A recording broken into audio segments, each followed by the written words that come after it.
The RBA has reportedly called on the Albanese government to help bring inflation under control as the bank's job is set to become even harder. Joining us to discuss today's headlines is Minister for Government Services and the NDIS, Bill Shorten, and 3AW's Neil Mitchell. Good to have you two sparkling gentlemen on Valentine's Day on our program. We'll get to that in just a second. But first up, Bill, look, there's plenty of warnings. The Australian features the warnings today.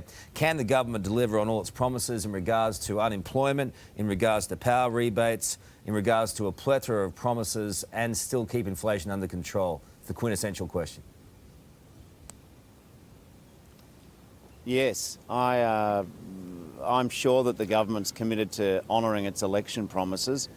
I did see some reference in The Australian to an economist, not the Reserve Bank, talking about the budget.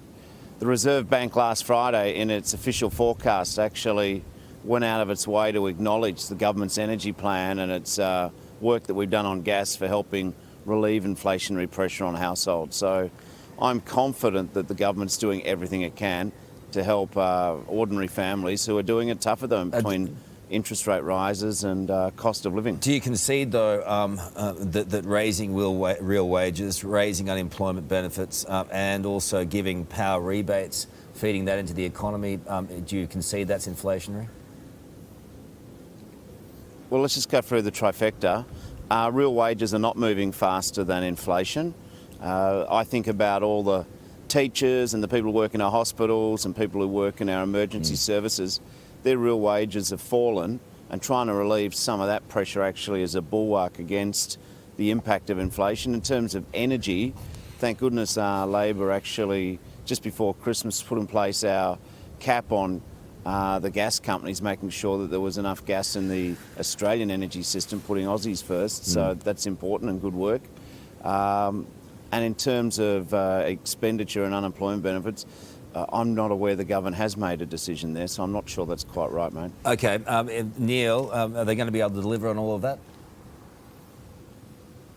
It's going to be tough. Where's the fat, though, Bill? I mean, what you've outlined there is right. I mean, you need to help people.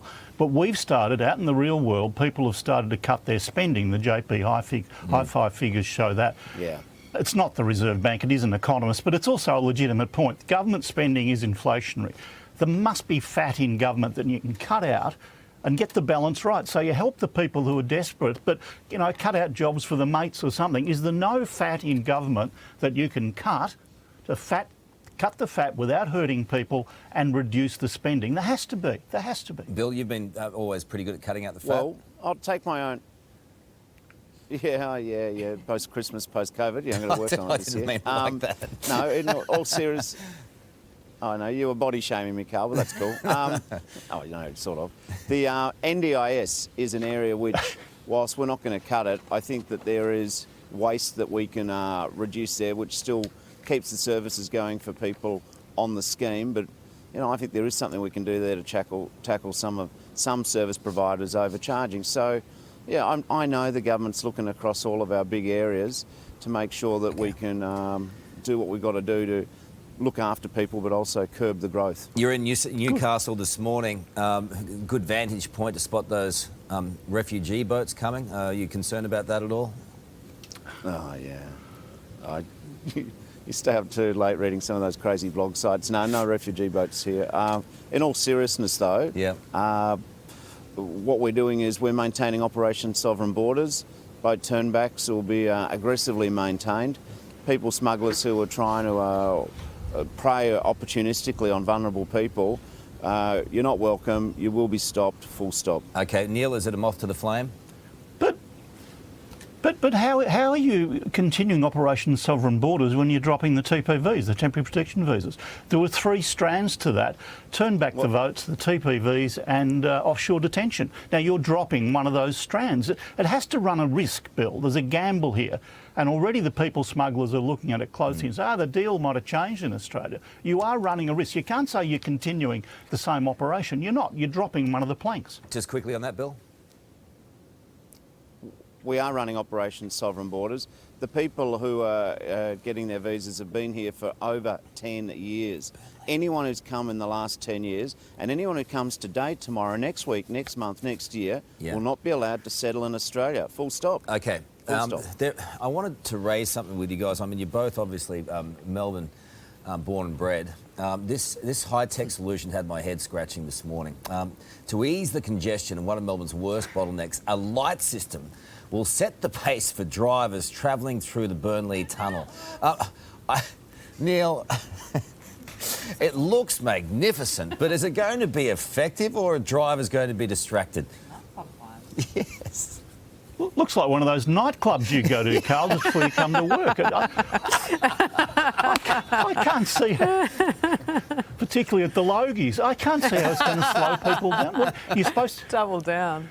You're supposed to keep pace with the green lines. Anyway, look, anything they want to try. It's cost millions, that's the other thing. It's a lot of money for lights. I love it. All right, just finally, guys, love is in the air this morning.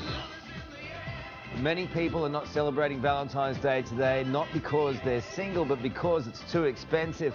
Bill, it's the perfect bloke excuse. The nation can't afford it. Sorry, love. Bill, how are you celebrating Valentine's Day there in Newcastle? Well, telling your wife that you can't afford some flowers on Valentine's Day it'll sink quicker than the Titanic.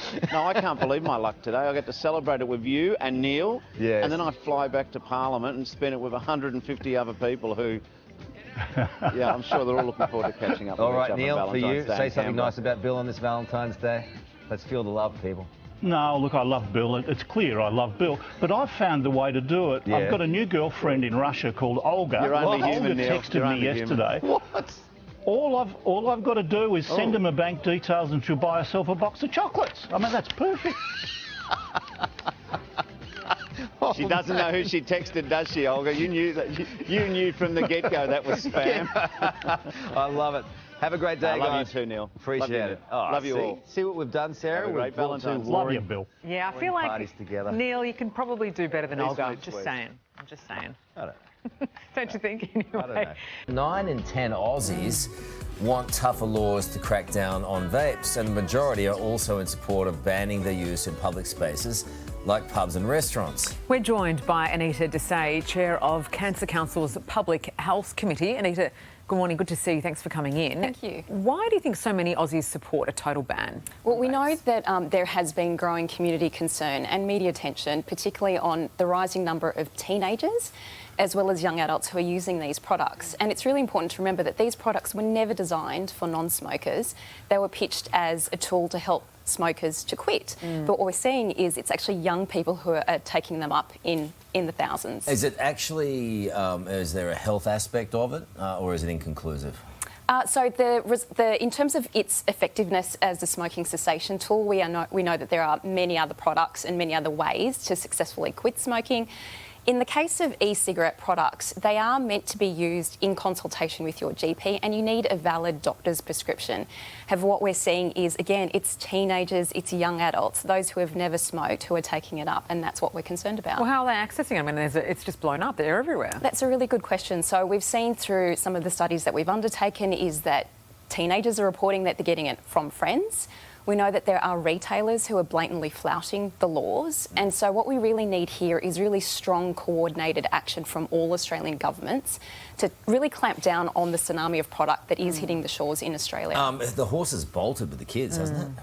Well, I want to remain hopeful that I think that if governments act now, as in this year, to really look at stemming the flow of product and really enforcing the existing rules, that we can get on top of this. Smoking, you were able to do that with smoking because there were quantifiable, health effects from it. Do you have the same evidence yet with vapes? Well, I think it's important the fact that you have raised tobacco smoking, and the really significant concern that we have here, particularly amongst teenagers and young adults using these products, is we do know that those non-smokers who use these products are 3 times as likely to go on to smoke.